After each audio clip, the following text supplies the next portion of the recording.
அடிச்சுக்கிட்டாங்கங்க. கிட்டத்தட்ட சண்டை வந்துருச்சு, பிசிக்கல் வயலன்ஸே ஆயிருக்கும். இன்னைக்கு லைவ் பார்த்தவங்களுக்கு தெரியும். துஷாருக்கும் கமருதீனுக்கும் கிட்டத்தட்ட இல்ல லிட்டரலா அடிச்சுட்டாங்க. ஒருத்தர் மேல ஒருத்தரோட அடி பட்டுருச்சு.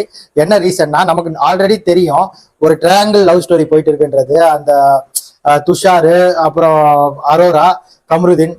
கமருதீனுக்கு அரோரா மேல ஒரு இன்ட்ரெஸ்ட் இருந்தது. துஷார் வந்ததும் இவர் விலகிட்டாரு. ஆனாலும் துஷார் மேல ஒரு காண்டாவே இருந்தாரு.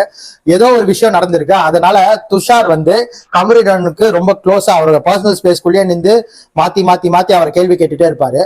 அதை பார்த்த கமருதீனுக்கு வந்து, நீ போடா, கிட்ட வராத, நீ சின்ன பையன், அப்படி இப்படின்னு வேர்பலா தான் வந்து சண்டை போட ஆரம்பிப்பார் ஃபர்ஸ்ட் கமருதீன்.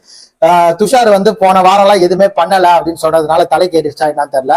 நம்ம இந்த வாரம் ஏதாவது கண்டென்ட் கொடுத்தாங்கன்னு யாரை நோண்டுறதுன்னு தெரியாம கமருதீனை போய் நோண்டிட்டே இருந்தாரு. பக்கத்துலேயே நின்று அப்படிதான் பண்ணுவேன், அப்படிதான் பேசுவேன், நின்று பேசுங்க, ஏன் இப்படி பண்றீங்க, டீசெண்டா வாங்க போங்கன்னு மரியாதை கொடுத்தாலுமே இந்த பாசிவ் அக்ரெசிவா ஒருத்தர் வெறுப்பேற்றுறதுன்னு இருக்கு பாத்தீங்களா, அதை வந்து துஷார் இன்னைக்கு கமருதீன் கிட்ட பண்ணிட்டே இருந்தாரு. கமருதீன் பல வாட்டி வார்ன் பண்ணாரு. வார்ன் பண்ணிட்டு ஒரு ஸ்டேஜ்ல நான் எங்க டாய்லெட்டுக்கு போனா கூட கூடிய வருவியாரான்னு கேட்டா, போ நான் வரேன் அப்படின்னு சொல்லிட்டு பின்னாடி வந்ததும் கமருதீனுக்கு டென்ஷன் ஆயிடும். டென்ஷன் ஆயிட்டு துஷார் முதுக பிடிச்சி இப்படி ஒரு ஃபோர்ஸா லிட்டரலா ஒரு அடிக்கிற மாதிரி தான் தள்ளுவாரு. தள்ளதான் துஷாரம் திருப்பி கமருதீனை அடிக்க போகும்போது நடுவுல கனி அவங்க எல்லாம் பூந்து தடுத்துருவாங்க.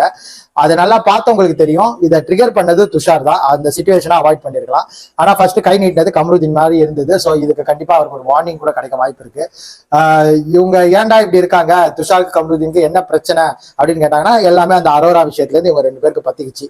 2 பேருக்கு செட்டே ஆகல.